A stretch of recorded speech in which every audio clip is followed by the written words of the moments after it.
فجر کے اور جو مغرب کے اذکار ہیں جو کہ بہت سارے ہیں الحمدللہ، تو اس اذکار کو پڑھنے کا کچھ وقت محدود ہے کیا؟ کہ جیسے فرض اذان کے ہونے کے بعد، فرض نماز پڑھنے کے بعد فجر کا لے کے اشراق کے بیچ تک میں ہم کو پڑھ لینا ہے، یا پھر اس کو ہم تاخیر کر کے 8 بجے تک کے اندر تک میں بھی پڑھ سکتے ہیں؟ کیونکہ کئی بار آنکھ لگ جاتی تو پھر ہم وہ چھوٹ جاتا کچھ اذکار، تو اگر پورا پڑھنا چاہے تو پھر اس کے لیے کچھ وقت محدود ہے کیا؟ جی بہن، میں بتا رہا ہوں آپ کو، قرآن کی آیت ہے، میں وہ آیت نکال لیتا ہوں۔ دیکھیے قرآن کی آیت ہے سورت میں فسبح بحمد ربک، ایک منٹ جی، سورہ طٰہٰ کی آیت ہے، قبل طلوع الشمس وقبل غروبها، وسبح بحمد ربک قبل طلوع الشمس وقبل غروبها۔ اس آیت سے استدلال کیا گیا ہے کہ جو صبح اور شام کے اذکار ہیں، صبح کے اذکار طلوع فجر کے بعد سے لے کر کے طلوع آفتاب تک ہے، ان کا جو افضل اور صحیح وقت ہے وہ طلوع فجر کے بعد سے لے کر کے طلوع آفتاب تک۔ طلوع فجر سے کے بعد آپ صبح کے اذکار پڑھ سکتی ہیں، ضروری نہیں ہے کہ جب اذان ہو جائے یا نماز آپ پڑھ لیں تبھی پڑھیں۔ طلوع فجر کے بعد اگر آپ یہ اذکار پڑھ رہی ہیں تو کافی ہیں، اور افضل یہ ہے کہ طلوع آفتاب سے پہلے آپ اس کو پڑھ لیں، سورج نکلنے سے پہلے۔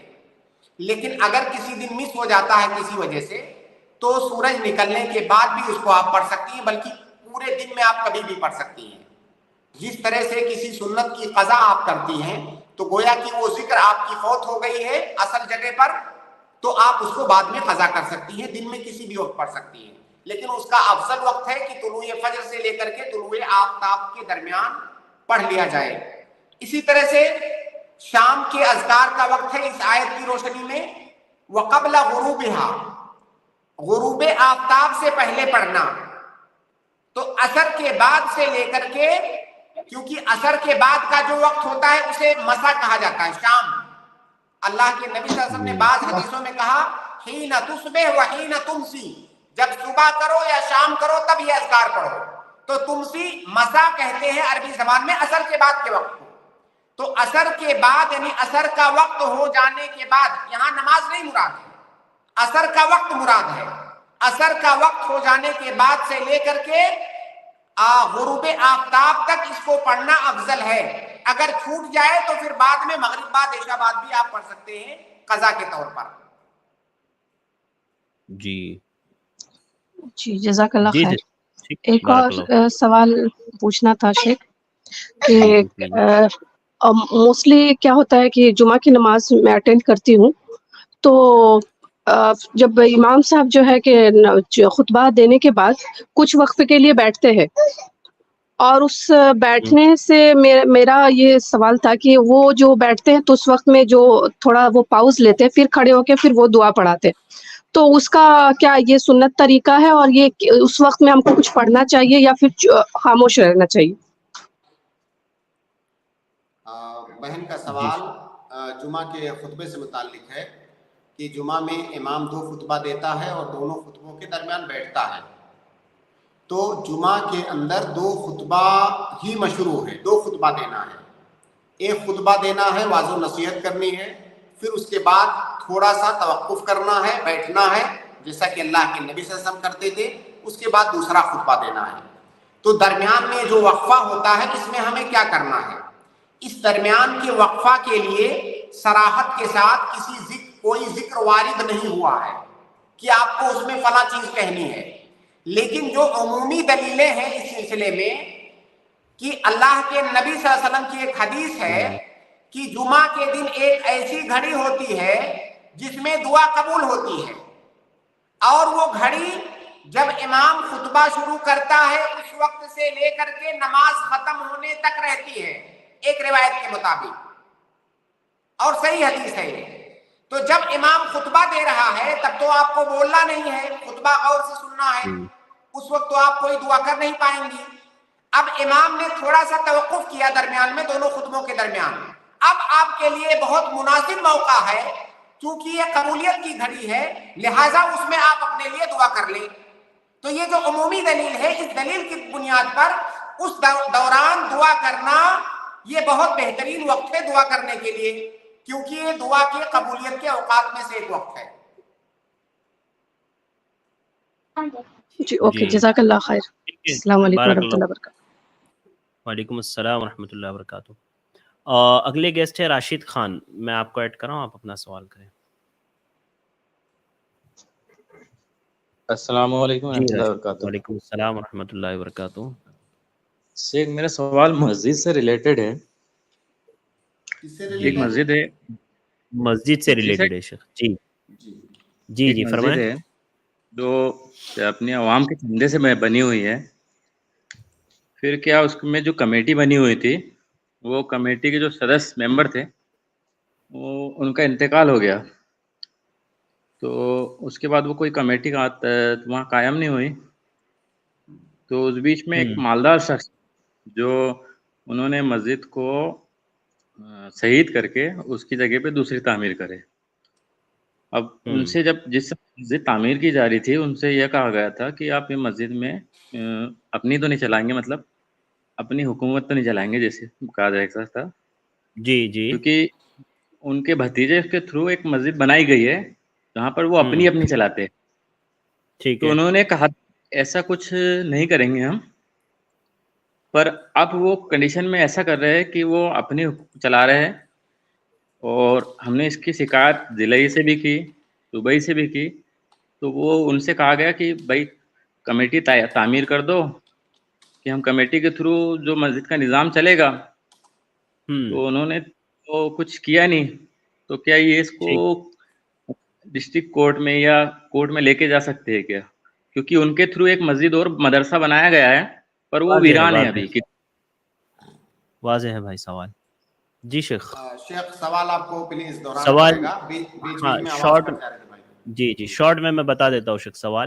سوال بھائی کا یہ ہے کہ ایک مسجد ہے جس کی ایک کمیٹی تھی پہلے، ٹھیک ہے، اب وہ جو اس کے ذمہ دار تھے ان کا انتقال ہو گیا، اب اس کے بعد وہ مسجد کو مطلب دوبارہ تعمیر کیا گیا، پہلی گرا دی گئی مسجد، پھر دوبارہ تعمیر کیا گیا، تو جو شخص تعمیر کرنے والا تھا تو وہ تھوڑا سا ذمہ دار شخص ہے وہاں کا۔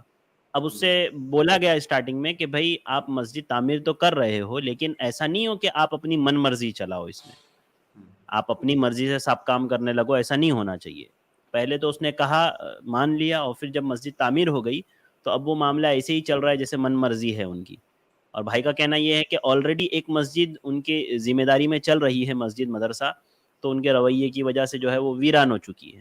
تو اب یہاں پر بھی وہ اسی طرح کی چیزیں کر رہے ہیں۔ ان لوگوں نے جمعیت سے شکایت کی، تو ان لوگوں نے کہا کہ بھائی آپ کمیٹی بناؤ، کمیٹی بنانے کے لیے بولا گیا، لیکن نہیں بنا رہے ہیں اس کے باوجود۔ تو بھائی کا کہنا یہ ہے کہ کیا ہم اس کو کورٹ میں لے جا سکتے ہیں اس مسئلے کو؟ کئی چیزیں ہیں اس سوال کے اندر۔ ایک بھائی نے شروع میں کہا کہ مسجد تھی تو اس کو شہید کر کے دوبارہ وہ مسجد بنائی گئی۔ تو پہلی بات یہ ہے کہ مسجد کے بارے میں ابھی عام طور سے اگر کسی مسجد کو گراتے ہیں، چاہے غیر مسلم گرا دیں ظلم کر کے، یا مسلمان اس کو دوبارہ بنانے کے لیے اس کو توڑتے ہیں، تو کہتے ہیں کہ مسجد شہید کر دیے۔ بھائی شہادت یہ ایک شرعی کنڈیشن ہے، ایک شرعی اصطلاح ہے۔ شہادت کسی انسان کی ہوتی ہے، عمارت کی کون سی شہادت؟ مسجد کو گرا دی گئی، مسجد کو ڈھا دیا گیا، منہدم کر دیا گیا۔ اب مسجد کو اگر کوئی ظلم کر کے منہدم کر رہا ہے تب تو جائز نہیں ہے، وہ اللہ کا گھر ہے، اس کے لیے جائز نہیں، حرام ہے۔ لیکن اگر مسجد کو بنانے کے لیے گرایا جا رہا ہے، ریکنسٹرکشن کے لیے، تو بالکل ظاہر ہے مسجد کی مصلحت میں ہے، چیز جائز ہے، بلکہ کار ثواب ہے۔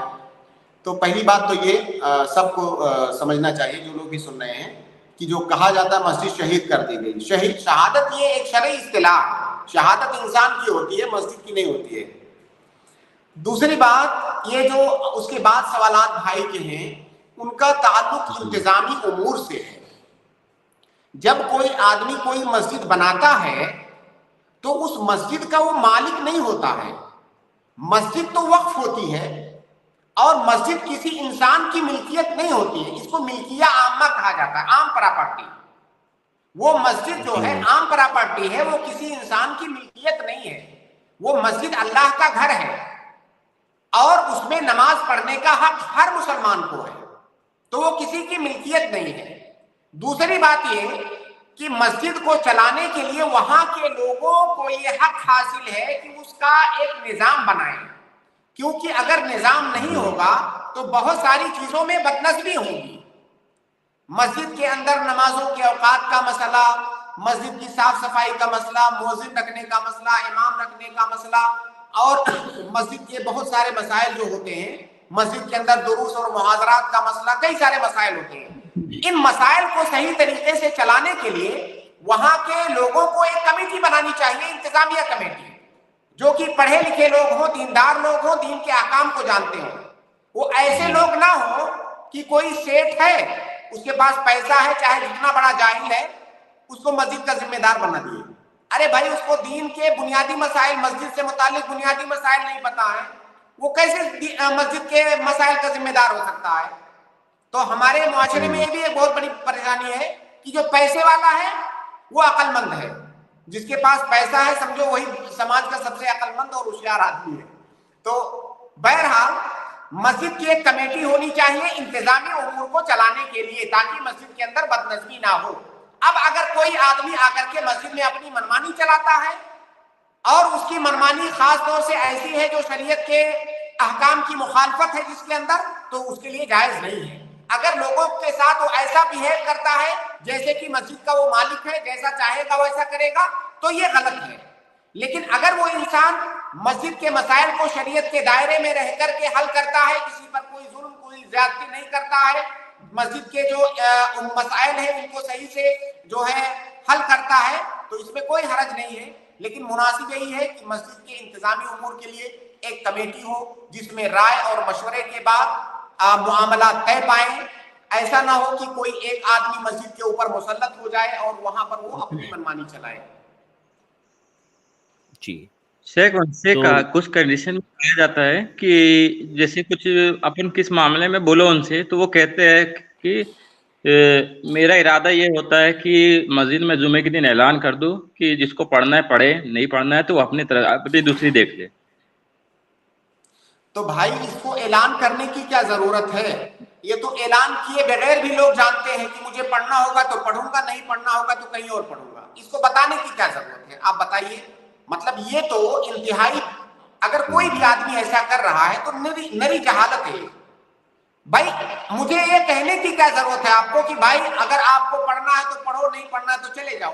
میں آٹومیٹک وہی کام کرنے والا ہوں، مجھے پڑھنا ہوگا تو پڑھوں گا، نہیں پڑھنا ہوگا تو چلے جاؤں گا۔ آپ کون کہ ہوتے ہیں بتانے والے؟ تو مسجد اللہ کا گھر ہے، کسی کی ملکیت نہیں ہے، وہ اس کا دروازہ تمام مسلمانوں کے لیے کھلا ہونا چاہیے۔ البتہ اس کے جو انتظامی امور ہیں وہ طے ہونے چاہیے۔ ایسا نہ ہو کہ وہاں پر انارکی ہو جائے کسی مسئلے کے اندر، اور تمام لوگوں کو اس نظام کی پابندی کرنی چاہیے۔ لیکن کوئی آدمی اپنی منمانی وہاں پر نہیں کر سکتا، کیونکہ گرچہ اس نے مسجد کو بنایا ہے، وہ مسجد اس کی ملکیت نہیں ہے۔ ٹھیک ہے، جزاک اللہ خیر۔ جی راشد بھائی، امید ہے آپ کو جواب مل گیا ہوگا۔ بارک اللہ فیکم، بارک اللہ فیکم۔ ایچ افراہیم الاسم، میں آپ کو ایڈ کر رہا ہوں۔ G H Afraheem. السلام علیکم ورحمۃ اللہ وبرکاتہ۔ وعلیکم السلام ورحمۃ اللہ وبرکاتہ۔ شیخ ایک سوال تھا میرا تھوڑا سا نا تاریخ کے حوالے سے۔ یہ ملحدین ایک اعتراض کرتے ہیں کس کے حوالے سے؟ تاریخ کے حوالے سے شیخ۔ جی تاریخ، ماریہ قبطیہ رضی اللہ تعالیٰ عنہ کے حوالے سے۔ جی جی، وہ یہ اعتراض کرتے ہیں کہ نبی صلی اللہ علیہ وسلم نے ایک یہودیہ سے نکاح کیا، اور دوسرا کیا یہ ماریہ قبطیہ امہات المؤمنین میں شامل ہے یا نہیں؟ دوسرا کیا؟ ماریہ قبطیہ یہ امہات المؤمنین میں شامل ہے یا نہیں شیخ؟ دیکھیے، اللہ کے نبی صلی اللہ علیہ وسلم نے ان سے نکاح نہیں کیا تھا۔ ان کا شمار لونڈی میں ہوتا ہے، لیکن اللہ کے نبی صلی اللہ علیہ وسلم کا جب ان سے تعلق بنا تو ہم انہیں امہات المومنین میں شمار کر سکتے ہیں۔ اسی لیے آپ دیکھیں کہ بہت سارے سیرت نگاروں نے بہت سارے مورخین نے جہاں پر وہ لسٹ بناتے ہیں نبی صلی اللہ علیہ وسلم کے ازواج کی تو وہاں پر ان کا بھی ذکر کرتے ہیں، لیکن اللہ کے نبی صلی اللہ علیہ وسلم کی وہ منکوحہ نہیں تھی، وہ لوٹی تھی. یہ ایک بات. دوسری بات، اگر کوئی آدمی یہ اعتراض کرتا ہے کہ وہ یہودیہ تھی تو بھائی ہماری شریعت کے اندر تو یہودیہ سے یا نصرانیہ سے شادی کرنا بھی جائز ہے. تو کیا قرآن کی وہ آیت جس میں شادی کرنے کی اجازت دی گئی ہے، کیا آپ اس آیت کو نہیں مانتے ہیں؟ اگر آپ نہیں مانتے ہیں تب تو آپ کافر ہیں. تو پھر آپ کے اعتراض کا کوئی مطلب نہیں بنتا ہے. آپ ہماری شریعت کو مانتے ہی نہیں ہیں تو آپ کو کیا حق پہنچتا ہے کہ آ کر کے آپ یہاں پر حکم لگائیں؟ تو ہماری شریعت میں تو نکاح کرنا بھی جائز ہے. جی جی بھائی، جزاک اللہ شیخ، بہت شکریہ، بارک اللہ فیک. جزاک اللہ خیر بھیا. اس کے بعد دانش میں آپ کو ایڈ کروں، آپ اپنا سوال کریں. جی السلام علیکم شیخ. وعلیکم السلام. جی میرا سوال ایکچولی وضو کے تعلق سے ہے. تو کبھی کبھی کیا ہوتا ہے کہ جب کان کو ہم لوگ دھوتے ہیں تو ناخن لگنے کے کارن گھاؤ ہو جاتا ہے کان میں. تو کبھی کبھی کیا ہوتا ہے کہ وضو کے دوران کیا ہوتا ہے کہ اگر وہ گھاؤ کھرچ جائے تو اس سے پس نکلتا ہے، تو اس کا کیا وضو پہ کوئی اثر پڑتا ہے؟ کیا وہ نجس ہے وہ جو پانی نکلتا ہے گھاؤ سے؟ اس کے بارے میں جاننا تھا. نہیں، وہ اس سے وضو نہیں ٹوٹے گا آپ کا، اس میں کوئی اشکال نہیں انشاءاللہ. حالانکہ یہ مسئلہ اختلافی ہے خون کا مسئلہ کہ خون نکلنے سے وضو ٹوٹے گا کہ نہیں. صحیح بات یہ ہے کہ اگر اس گھاؤ سے تھوڑا سا پس نکلتا ہے یا جو ہے تھوڑا سا خون نکلتا ہے تو اس سے وضو نہیں ٹوٹے گا. البتہ وہ جو نکلا ہے بس آپ اس کو دھو لیں، لیکن وضو آپ کا برقرار رہے گا. ہاں شیخ، اور کبھی کبھی کیا ہوتا ہے وہ پانی کے کارن وہ جو پس نکل جاتا ہے تو اس سے دوبارہ ہاتھ دھونا پڑتا ہے، تو کیا اس سے وضو کی ترتیب ٹوٹ جاتی ہے؟ یہی میرا سوال تھا. نہیں، کوئی آپ وضو کمپلیٹ کر لیجئے، اس کے بعد آپ نے دیکھا کہ پس نکلا ہوا ہے اس کو صاف کر لیجئے. وضو تو آپ کا کمپلیٹ ہو چکا ہے پہلے ہی. ٹھیک ہے جی شیخ. ٹھیک ہے بھائی، بہت بہت شکریہ دانش بھائی. موڈ اشرف میں آپ کو ایڈ کر رہا ہوں. السلام علیکم ورحمۃ اللہ وبرکاتہ. وعلیکم السلام ورحمۃ اللہ وبرکاتہ. شیخ میرا ایک سوال مسجد کے ہی تعلق سے تھا کہ ہمارے پاس زمین چھوڑی ہے، یعنی 100 گز جگہ تو لے لی ہے اور 100 گز لیں گے، تو 200 گز زمین میں ہم یہ چاہ رہے ہیں کہ نیچے مسجد چلا لیں اور اوپر مدرسہ چلا لیں. تو ہم یہ چاہ رہے ہیں کہ اس میں ہم کیا مدرسے میں جیسے یتیمی بچے پڑھا لیں تو اس میں ہم زکوٰۃ کا پیسہ کچھ لگا سکتے ہیں یا نہیں؟ کیا کہا بھائی نے شیخ؟ آواز ان کی پھنس رہی تھی. بھائی نے یہ کہا کہ شیخ ان کے پاس جگہ ہے، چھوٹی سی جگہ ہے جس میں وہ نیچے مسجد اور اوپر مدرسہ چلا رہے ہیں، اور مدرسے میں یتیم بچے پڑھتے ہیں. تو بھائی کا پوچھنا یہ ہے کہ کیا ہم اس میں زکوٰۃ کا پیسہ لگا سکتے ہیں؟ کس میں؟ مدرسے میں؟ ہاں جی مدرسے میں بول رہے ہیں نا تعمیر میں. تعمیر میں، مدرسے کی تعمیر میں. دیکھیے شیخ، ٹائم ابھی کتنا بچا ہے آپ کے پاس؟ ٹائم تو 2 منٹ بچا ہے شیخ صرف. نہیں، مجھے کم سے کم اس میں 5-7 منٹ چاہیے اگر تفصیلی جواب چاہیے تو، کیونکہ اس میں نہ تو ہاں میں جواب ہے مکمل، نہ تو نہ میں، اس میں تفصیل ہے. کچھ صورتوں میں جائز ہے، کچھ صورتوں میں جائز نہیں ہے. تو اگر آپ اس کا صحیح حکم جاننا چاہتے ہیں تفصیل کے ساتھ تو پلیز آپ اگلی اسٹریم میں آئیں، تاکہ کوئی ایسا جواب آپ کو نہ ملے جس میں آپ اور کنفیوز ہو جائیں. آپ بالکل واضح جواب اس میں ملنا چاہیے آپ کو. ٹھیک ہے انشاءاللہ. موڈ اشرف میں انشاءاللہ آپ نیکسٹ اسٹریم میں آئیے، انشاءاللہ آپ کا سوال میں پہلے اگر آپ آتے تو ٹھیک. جزاک اللہ خیر. اور نیکسٹ اسٹریم ہماری جو ہے سنڈے کو ہوگی انشاءاللہ. جی جی انشاءاللہ. بہت بہت شکریہ شیخ. چونکہ وقت ختم ہو گیا، تقریباً مکمل ہو گیا وقت. بہت بہت شکریہ وقت دینے کے لیے. انشاءاللہ اگلی اسٹریم میں ملاقات ہوگی شیخ. بارک اللہ فیکم. السلام علیکم ورحمۃ اللہ وبرکاتہ. اس کے بعد میں اپنے تمام بھائیوں اور بہنوں کا شکر گزار ہوں کہ آپ لوگ ہمارے ساتھ جڑے رہے ہیں. اپنے سوالات کی امید کرتے ہیں آپ کو تشفی بخش جوابات ملے ہوں گے. آج کے لیے بس اتنا ہی. مجھے دیجیے اجازت، انشاءاللہ پھر ملاقات ہوگی السلام علیکم ورحمۃ اللہ وبرکاتہ.